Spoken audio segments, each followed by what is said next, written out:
ഇന്നലെ ദേശീയ ചലച്ചിത്ര പുരസ്കാരങ്ങൾ പ്രഖ്യാപിക്കപ്പെട്ടു. ചലച്ചിത്ര പുരസ്കാരങ്ങൾ നൽകിക്കൊണ്ടിരുന്നത് ചലച്ചിത്ര മേഖലയിലെ അതാത് വർഷങ്ങളിലെ മികവുറ്റ പ്രകടനങ്ങളുടെയും സംഭാവനകളുടെയും അടിസ്ഥാനത്തിലായിരുന്നു. എന്നാൽ നിലവിൽ BJP നിയമിച്ച ജൂറിക്ക് ചലച്ചിത്ര നിലവാരത്തേക്കാൾ പ്രധാനപ്പെട്ടത് സിനിമകൾ മുന്നോട്ട് വയ്ക്കുന്ന വെറുപ്പിന്റെ രാഷ്ട്രീയമാണ്. അതിന് ഏറ്റവും നല്ല ഉദാഹരണമാണ് കേരള സ്റ്റോറി എന്ന ചവറ്റുകൊട്ടയിൽ പോലും ഇടാൻ യോഗ്യതയില്ലാത്ത വിദ്വേഷവും വെറുപ്പും മാത്രം പ്രചരിപ്പിച്ച സിനിമയുടെ സംവിധായകൻ സുദീപ് തോസനിന് മികച്ച സംവിധായകനുള്ള പുരസ്കാരം നൽകിയത്.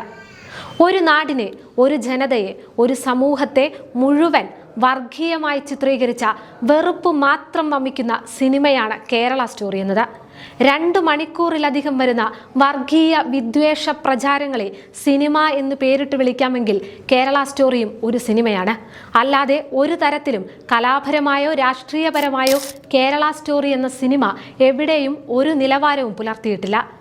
പ്രൊപ്പഗണ്ട എന്ന വാക്ക് എന്താണ് എന്ന് മനസ്സിലാക്കണമെങ്കിൽ ഈ സിനിമ കണ്ടാൽ മതിയാവും.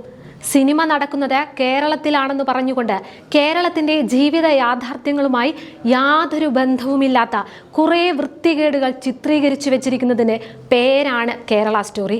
ഈ സിനിമയ്ക്ക് ഒരു തരത്തിലുള്ള ആധികാരികതയുമില്ല. അങ്ങനെ ഒരു സിനിമയുടെ സംവിധായകന് മികച്ച സംവിധായകനുള്ള പുരസ്കാരം നൽകുന്നതിലൂടെ ജൂറിയെ നിയമിച്ച BJPയും ചലച്ചിത്ര മേഖലയ്ക്ക് നൽകുന്നത് എന്ത് സന്ദേശമാണ്?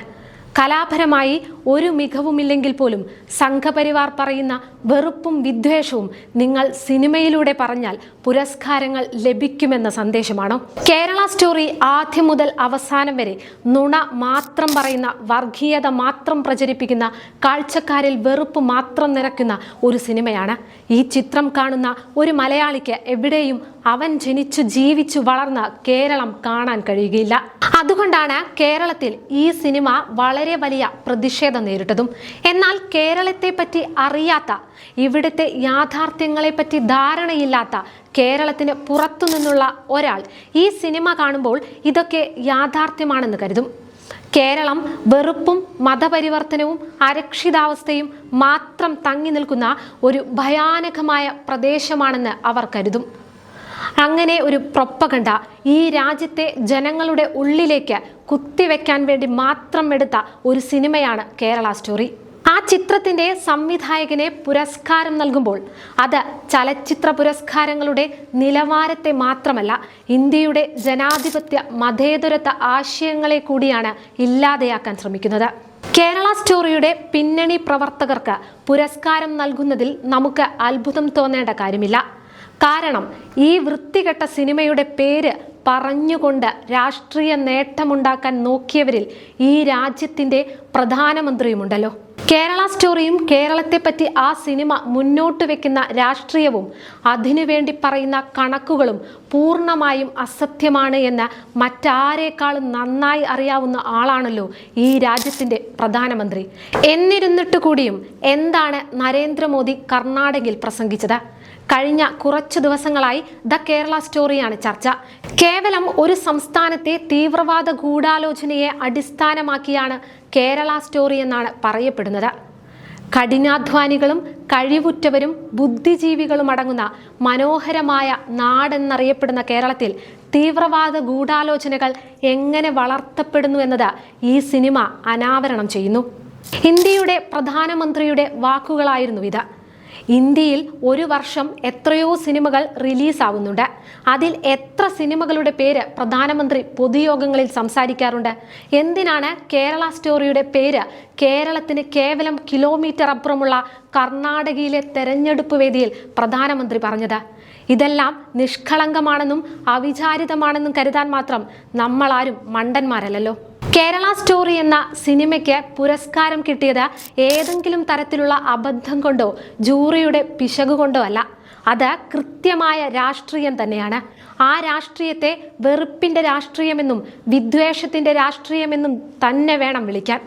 അല്ലാതെ ഏത് കേരളത്തിലാണ് ഈ സിനിമ പറയുന്ന പോലെ മതപരിവർത്തനം നടക്കുന്നത്?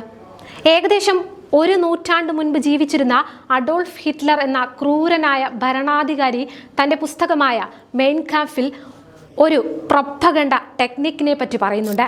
ദ ബിഗ് ലൈ അഥവാ വലിയ നുണ. എന്താണ് ബിഗ് ലൈ? ഒരു വലിയ വിഭാഗം ജനതയെ തെറ്റിദ്ധരിപ്പിക്കാനുള്ള ഏറ്റവും നല്ല മാർഗമാണിത്. സത്യം എന്ന രീതിയിൽ ഒരു വലിയ നുണ പറയുക. ഒരിക്കൽ ഒരാളും ഇത്ര വലിയ നുണ പറയില്ല എന്ന് ആളുകൾ ചിന്തിക്കും. അതുകൊണ്ട് തന്നെ ആളുകൾ പതിയെ അത് വിശ്വസിക്കാൻ തുടങ്ങും. ഇതാണ് ബിഗ് ലൈ. അക്ഷരാർത്ഥത്തിൽ ഇതുതന്നെയാണ് കേരള സ്റ്റോറി എന്ന സിനിമയും. യാഥാർത്ഥ്യവുമായി 1% പോലും ബന്ധമില്ലാത്ത ഒരു കാര്യത്തെ സത്യമെന്ന് തോന്നുന്ന രീതിയിൽ ജനങ്ങളിലേക്ക് എത്തിക്കുന്നു. ശേഷം ആ സിനിമയ്ക്ക് ദേശീയ അവാർഡ് കൂടി നൽകുമ്പോൾ കൂടുതൽ ആളുകൾ വിശ്വസിക്കുമല്ലോ.